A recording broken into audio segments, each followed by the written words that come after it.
Avui farem musclos tigre al forn. Necessitarem uns musclos de mida gran, ceba, maicena, llet o crema de llet, ou dur, pebre vermell, pa ratllat, sal, oli i pebre. Comencem netejant molt bé els musclos. Els posem en una cassola al foc amb un rajolí d'aigua o vi blanc i una miqueta de llorer.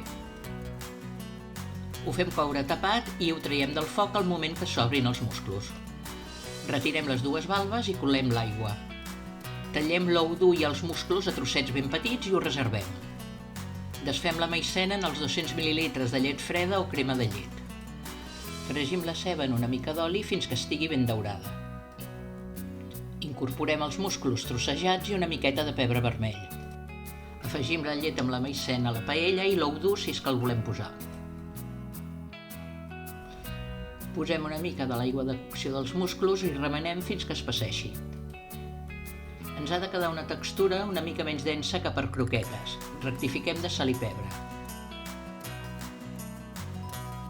Ho deixem refredar una mica i omplim les valves dels musclos.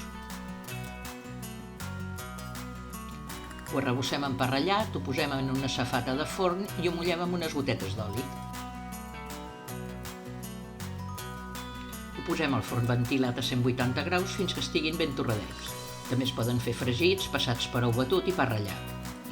De les dues maneres són boníssims, però al forn són més lleugers i fàcils de fer. I no oblidis donar una ullada a la nostra app. I fins aviat!